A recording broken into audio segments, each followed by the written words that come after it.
Hi, I'm Greg from Greg's Bass Shed, and in this video lesson I'm going to show you 5 techniques that you can use to create great sounding bass fills. I'm going to use a 4-bar loop and I'm going to put the fill in the last bar. Now this loop has got a funky feel to it, and anyone who has watched some of my other videos probably know that I love a bit of funk. But you can use the techniques that you'll learn in this lesson to play fills in any style of music. This 4-bar loop has a bar of C minor 7, 2 bars of G minor 7 and then another bar of C minor 7. So the fill will be played over that bar of C minor 7. I'm now going to play you the main groove that I'm going to use for all the examples.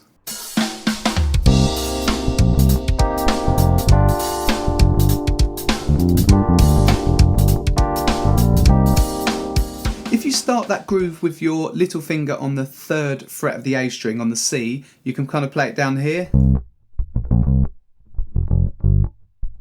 and then shift. So I shift to use my little finger on the 5th fret and then shift back down again. And then we put the fill in each time. Now if you want a simpler version of that main groove, then you can just play this.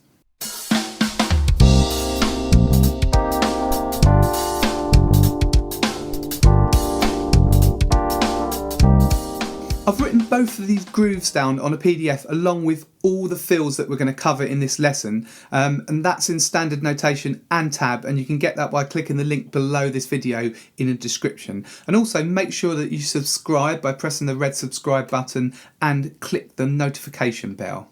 The first technique I'm going to talk about is using particular shapes to construct your fills out of. So these shapes can be based on chord tones and different scales. The loop that I'm using in this lesson is in a minor key, so we need to use minor arpeggios and minor scales, but I'll explain a little bit more about that in this lesson. But if we construct a fill and leave out the 3rd, then we can play that over a major or a minor key. And the reason for this is that the 3rd defines whether the chord is a major or a minor. So listen to me now playing a fill in the last bar of the loop.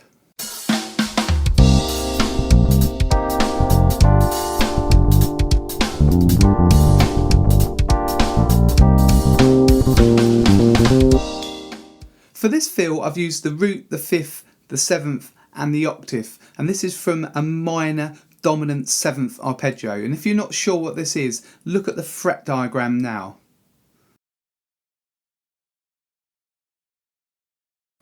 So this is the shape here, and I'm leaving out the 3rd, so we're just using these notes. And we can keep our hand in one hand position for this fill. And we're just mixing up the order of the notes really. So you could come up with lots of combinations based on that arpeggio. For the second fill we're going to stay in this same hand position, but we're going to use the C minor blues scale. So I'll put a fret diagram up now to show you the blues scale if you don't know what it is.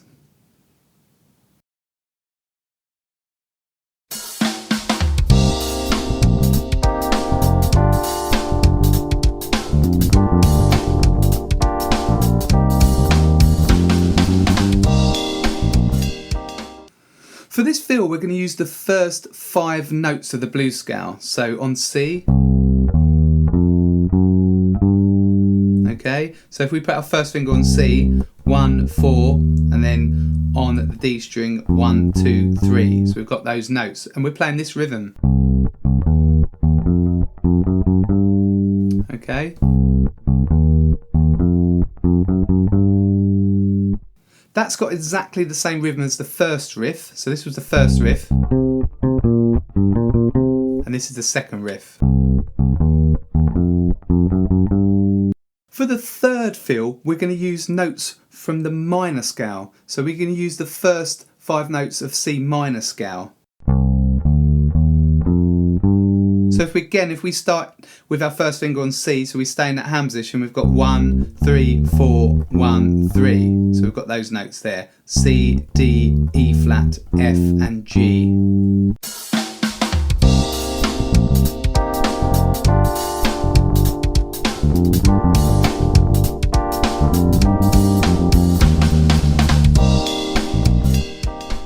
So we play these 5 notes of the minor scale backwards. We start on the G and we just play this rhythm. So G, F, E flat, D, C.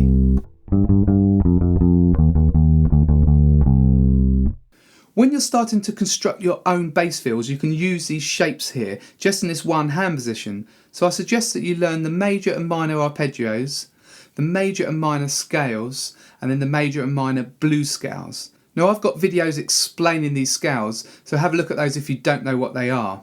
And remember, for the most part, to play minor shapes over minor keys and major shapes over major keys.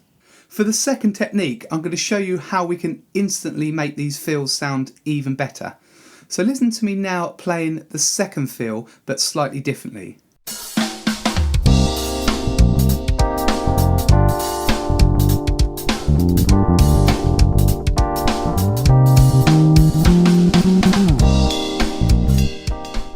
All I'm doing here is playing exactly the same notes, but up the octave. So we start on the C on the 15th fret. And also I'm playing the E flat here to make it easier to play, so.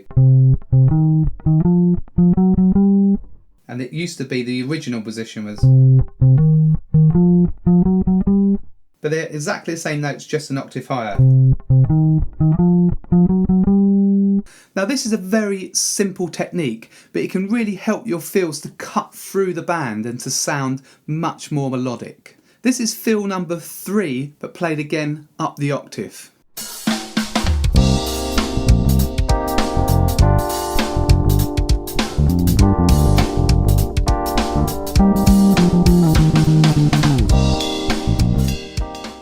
So we're just starting on the G here, on the 17th fret of the D string.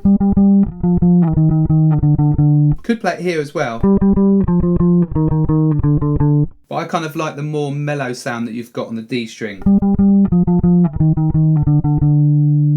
And you can slide down a little bit from the notes as well. Just try to make it kind of melodic when you're playing up there, the way, and phrase it the way that kind of a vocalist might do.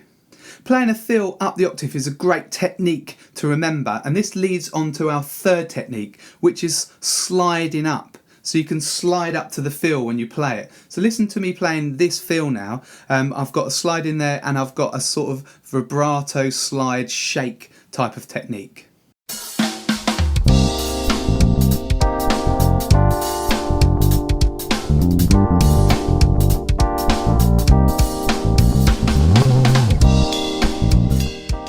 So what I'm doing is I'm sliding from the C up to the high C, so,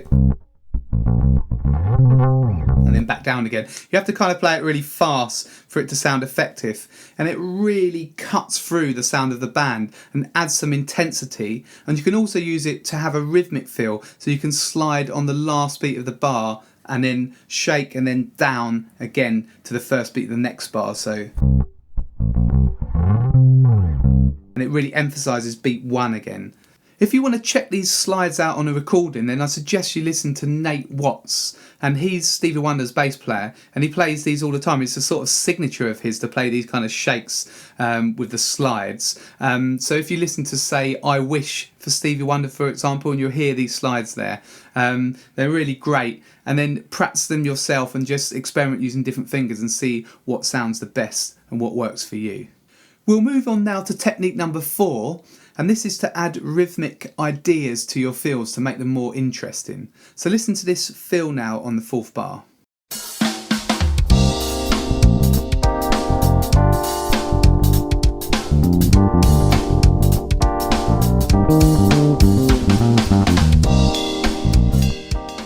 So what I'm doing here is I'm using the 5th note, so that's G, and I'm using that to sort of bounce off. And I'm using ideas based around the minor scale. So, and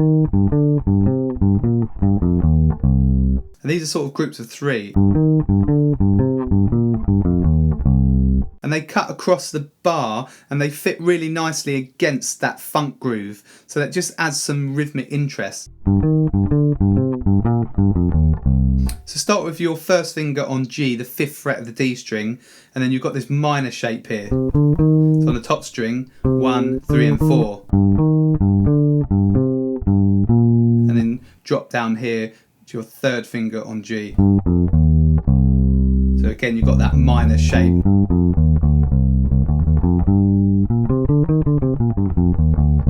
There are the notes.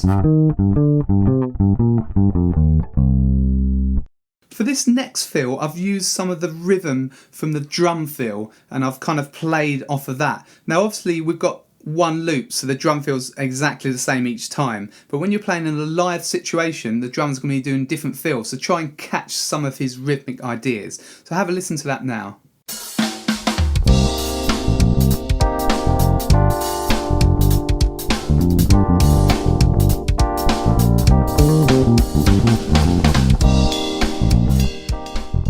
We've got the same note choices as the last fill in this fill, so we've got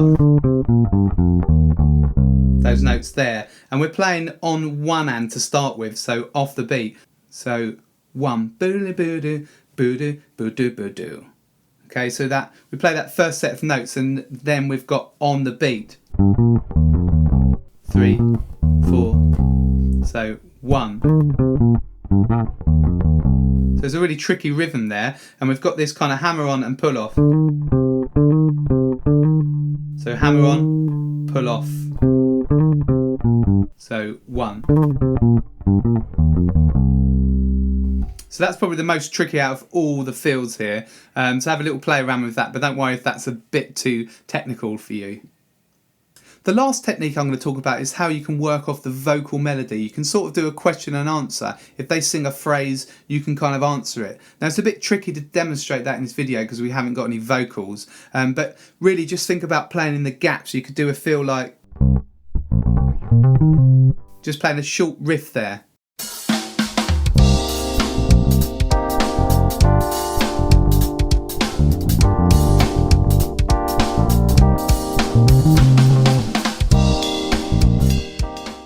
For this approach, have a listen to some different bass players. For example, Pino Palladino on the Paul Young stuff or Jacko on the Joni Mitchell albums, and listen to how they feed off the vocal lines. And sometimes they harmonise the vocal lines and sometimes they play in the gaps. So this is a good technique that you can use. Now this technique requires the most melodic playing, but what you can do is you can practice playing along with different vocalists. Just try to play their lines, and that will improve your kind of ear training and your melodic playing. Well, hopefully those 5 techniques have given you some ideas so you can now go away and start creating your own fills. Knowing some different fretboard shapes and safe notes to use can really help you when you're constructing these fills, so make sure you go away and look at your arpeggios and your scales and you know some of these fretboard shapes. Remember that you can get a PDF with all these fills and the main grooves written down on it. You can get that by clicking the link below this video in the description.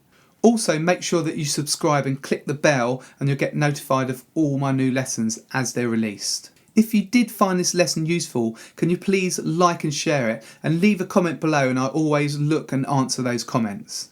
You might also want to head over to my website gbshed.com. There's details of that in the description as well. So I've got more videos, more bass resources and a great free giveaway on my homepage when you sign up to my mailing list. So that's gbshed.com. This is Greg from Greg's Bass Shed. Hopefully I'll see you in the next video very soon.